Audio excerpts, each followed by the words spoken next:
Hey citizens, welcome to another segment of ATV Behind the Scenes. My name is Forrest Steffen, CG Supervisor, and with me is... Shane Hessler, Associate Character Artist.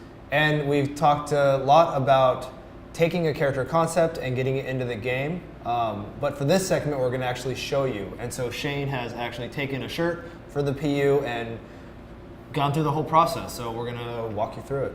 For clothing in my process, something that I like to start out my base with is a program called Marvelous Designer. So what we can get from this is kind of a start to the high poly asset for the game, where we can then project all the detail onto the low poly. So in this video, you can kind of see me pulling down on certain areas to get different variations of folds and volumes in the material. And something we have to consider with shirts and clothing itself is how it looks in a neutral pose for the character.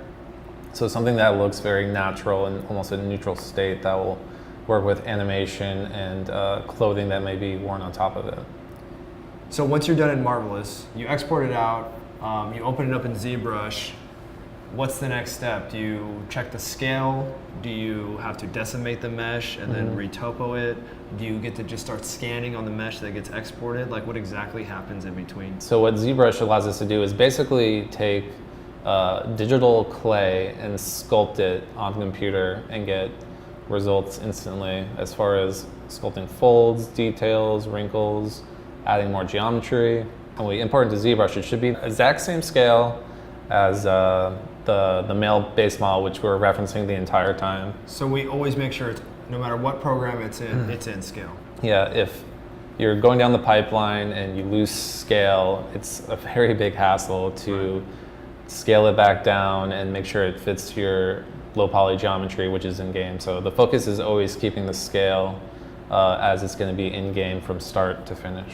Okay, so now you've taken it out of ZBrush, you've exported it out as like an OBJ. Correct. I'm guessing. Yeah, OBJ. Once it's in Maya, you probably have a decimated mesh, because I'd imagine 9 million polys is going to make Maya explode. Yeah. And so the decimation process is cutting the poly count 50%, like.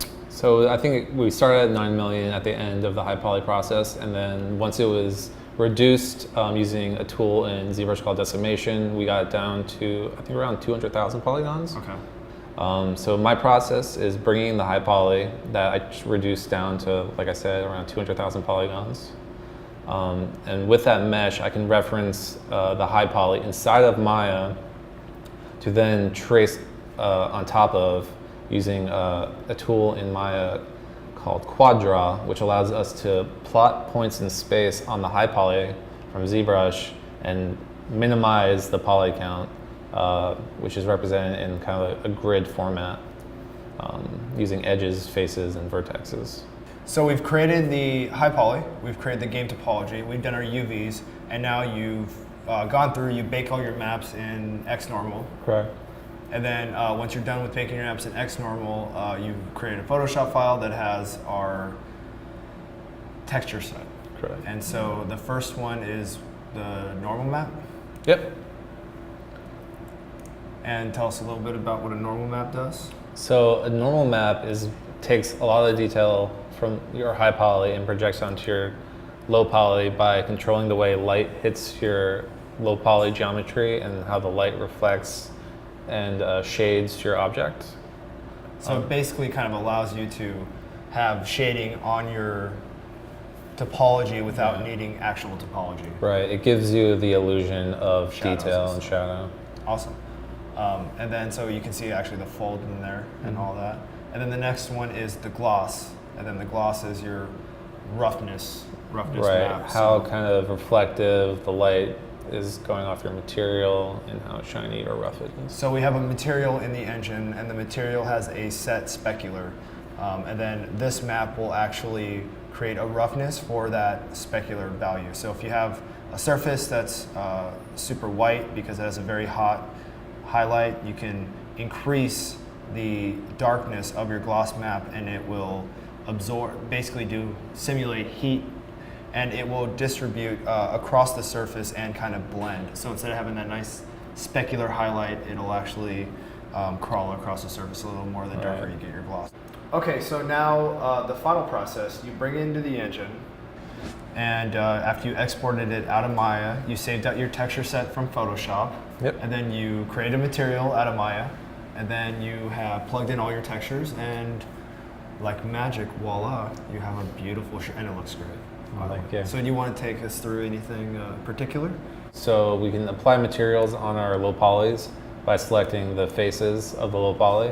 So that's why you see the lines we're getting. And in order to blend in the lines of the material, we use our blend map, which can kind of balance out where materials are applied.